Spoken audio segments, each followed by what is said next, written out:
Would you pay 10 times more for ChatGPT? Well, OpenAI just released ChatGPT Pro a couple weeks ago, and it is a staggering $200 a month. In this video, I'm going to go over what you actually get on this Pro plan. I'm going to run a couple experiments, and then I'm going to provide you with a final recommendation on whether or not I think it's worth it to upgrade to this plan. By the way, if you're new here, my name is Anthony, and I'm a senior product manager based out of New York City. I'm also the founder of Product Career List, which is a platform I built that helps you land a product manager offer with courses, resources, and a lot of automated tools. Okay, so OpenAI now offers these three different tiers. There's the free tier, Plus, and Pro. In this video, I'm not going to go over every single difference between these tiers. You can do that on their website, but I did want to cover the main difference, which is the models that you have access to and how many messages you can actually send with those models. There are really four models that are in question here. There's ChatGPT 4o, which is kind of their flagship current best model for a diverse range of tasks. It can take in text, images, files. It can do a whole bunch of stuff. Then there's o1. o1 is their first reasoning model. That is a newer model that they've developed that introduces this concept of reasoning, or the way that a human might interact by solving a problem. They reason through it. It's not just kind of responding and regurgitating some text after you provide it with a prompt. Then there's o1 Mini, which is a kind of smaller, cheaper version of o1, and it provides faster responses. And then there's also o1 Pro. This is the new model that they have developed, and this was really built specifically for kind of professionals who are working on highly complex problems. So think PhD or scientists who are trying to solve very, very complex problems. Not the type of problems you might be solving as a product manager. A software engineer or a data scientist might benefit from this new o1 Pro model because it can solve those really, really complex problems because it has a lot more computational power to it. But for most of your needs as a product manager, you're not going to need to access this newer model. So it really comes down to the limits you get with those main models, 4o, o1, and o1 Mini. So I put together this table here just to show you here. So on Pro, you can see that you're just getting unlimited access basically to all of these models. There are some rules where you can't, abuse the system and send way too many requests, but for all intents and purposes, it's unlimited on Pro. For Plus, which is the $20 a month plan, on 4o, you get 80 messages every 3 hours. For o1, it's 50 messages per week, and o1 Mini is 50 messages per day.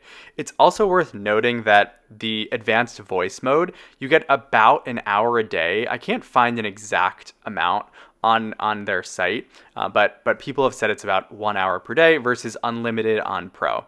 Advanced voice mode is really their new kind of voice model where they will actually have a conversation with you. They're listening to you, not just transcribing your audio into text and then them responding in text and then converting it into speech. They're actually having a conversation, so they can hear you, they can hear your tone, your pacing, and it's a lot more conversational. So it's easier to talk to it like it was a real person. So 1 hour a day on Plus, unlimited on Pro. So I think it really comes down to 4o versus o1 versus o1 Mini for product managers. And the real question is going to be, which of these is the best for product management tasks? And then do we have enough messages in a time frame to actually help us? Or is it going to hinder us if we're on the Plus plan, in which case we might want to upgrade to Pro? So basically what I ended up doing was I went through a couple different prompts and experiments between 4o, o1, and o1 Mini. So the prompt was, there were two prompts. The first one was around a food delivery application and basically creating a payment split feature. So I asked all three models, as you can see up here, 4o, o1, and o1 Mini. And I basically wanted to see what are these models responding with and how do they compare against each other. So right off the bat, you can see a difference between 4o and then o1 and o1 Mini.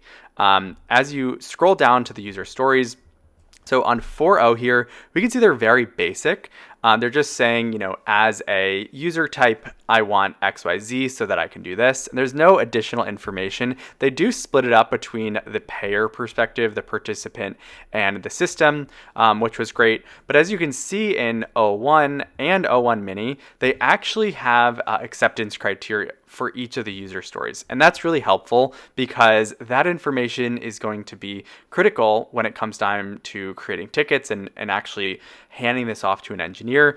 They're going to need to know the exact acceptance criteria. So I did notice that was a difference there. I also asked it to come up with edge cases. And edge cases are basically things that can happen within the product that aren't necessarily the happy path, but you have to account for it.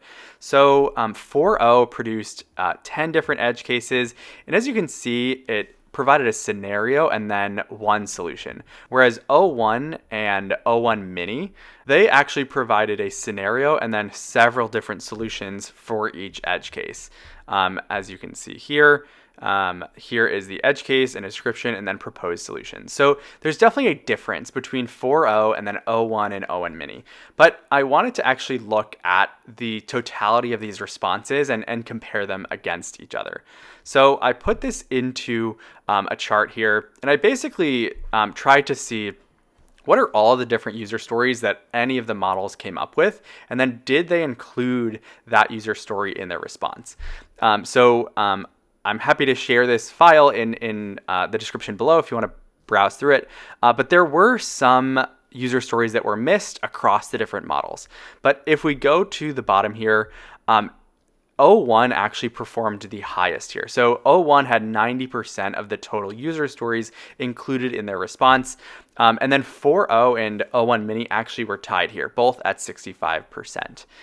Similarly with edge cases, so these are things that might go wrong, like the participant did not pay their share or an overpayment, etc.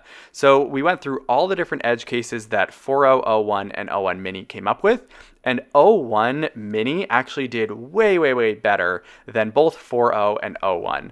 89% of the edge cases included in that O1 Mini model.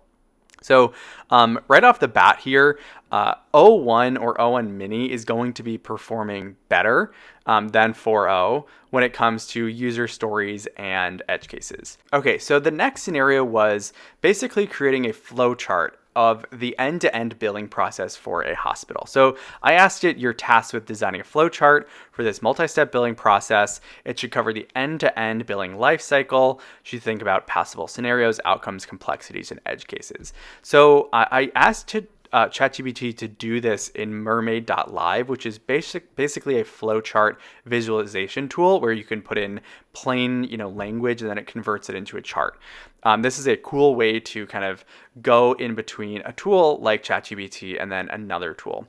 So one thing to note is that 4.0 and O1 Mini actually produced a correct result on the first try, whereas O1 actually ran into a couple different issues. So as you can see here, there was one error that they then tried to fix. There was another error that they tried to fix, and that finally did produce a working result. But I just wanted to note that O1, which is supposed to be kind of the best model for reasoning, actually ran into a couple issues here, whereas 4.0 and O1 Mini did not. So let's take a look at these charts now. So as you can see here, we have a flow chart, patient visits hospital. This is 4.0, by the way. Procedure formed. Patient provides insurance details. Is the insurance verified? Yes, no. Basically goes through the entire billing process. We then look at O1, a similar process here, a little bit more involved here. And then finally is the O1 Mini. Right off the bat, O1 Mini does look to be a lot more involved, a lot more pathways, and different steps here. Just looking at these visually isn't going to give me all that much information, but I did notice O1 Mini is producing a little bit more than the other models here. So I went through a similar process where I went through the different concepts or paths within these three different flowcharts that were created. And I just put in whether or not it was included in that model. So 4.0 versus O1 versus O1 Mini. So a couple things to note. O1 Mini did not have anything about prior authorization. If you're familiar with, getting a procedure or surgery, sometimes health insurance companies require you to get a prior authorization to move forward with the procedure. 4.0 and O1 did include this, but it's worth noting that 4.0 actually put it in the incorrect order. It actually put it in the flowchart after the procedure was performed. So as we can see here, procedure was performed at the top, and then they're asking about insurance information after, and then asking about prior authorization. So the steps in 4.0 are a bit mixed up in a pretty bad way. Whereas in O1, they actually asked about prior authorization before the procedure was performed here. So that's worth noting. O1 did get the steps correct, whereas O1 Mini actually just did not include prior authorization at all. Moving on down, there's some pieces missing here. One thing that O1 Mini did get that the other two models didn't get at all was actually secondary insurance. So sometimes patients will have both primary and secondary insurance. O1 Mini caught onto this and actually added this into the flowchart, creating a whole other section here. All in all, looking at what was included, whether or not there was an incorrect order of different steps, and what was not included, the final score comes out to O1 and 4.0 being pretty close, and O1 Mini, again, doing really well, up at 79% here. So taking a look at all of these different models here, we can see that O1 performed the best with user stories. O1 Mini performed the best with edge cases. And O1 Mini, again, performed very well with this flowchart. All in all, it looks like O1 Mini did perform the best across all these different experiments, which was kind of surprising to me. I thought O1 would do the best because it could spend more time reasoning, but O1 Mini definitely blew me away with the edge cases that it was developing, which are not always easy to come up with or brainstorm just on your own, as well as the flowchart and how many steps it did include in it. What I think is most interesting about this experiment, though, is that it makes sense probably to ask your prompt to all three models when you're doing something like this. And then you could combine the responses or take the best pieces of all the responses to get the most diverse and comprehensive result here. So now we go back to the limits by model. As I mentioned, O1 Mini did really, really well. 4.0 and O1 were also similar. So let's just say we want to use 4.0 a lot and O1 Mini a lot. Now, you get 80 messages every 3 hours on 4.0, which is plenty. I've never surpassed that limit. And O1 Mini, you get 50 per day. As a product manager, you're in tons of meetings, you're doing a lot of things during a day.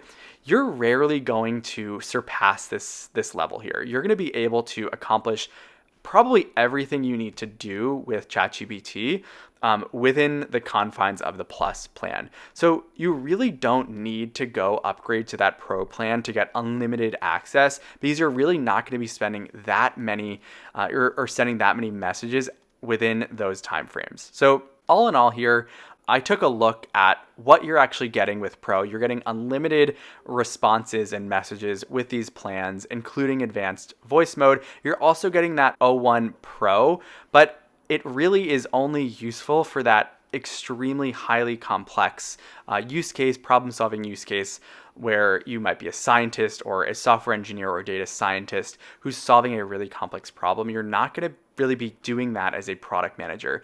So it comes down to these limits here. I think that Plus is going to be plenty for your needs, and Pro is just going to be a huge waste of money.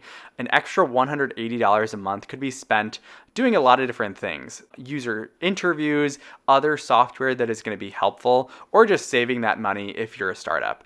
So all in all, my recommendation is going to be not to upgrade to Pro for most people. Now, if you're a product manager who is a technical product manager, or you're working in a very specialized area, or doing a lot of research, or you're a hybrid product manager where you're actually coding in addition to doing regular product management tasks, then Pro might be worth it to just try out for a month and see if it is actually moving the needle with your workflows. But I only really recommend that for those product managers who are in those types of really specialized roles. That's going to be maybe 1% of product managers watching this video. So I hope this video helped you to understand Pro, understand why you might or might not need it. By the way, if you need help landing a product manager offer, definitely check out Product Career List in the description below. And if you want to see more product content, please drop a like. It helps my channel grow. And subscribe for more content and click the notification bell to be notified when I upload a new video. Thanks for watching and have a great day.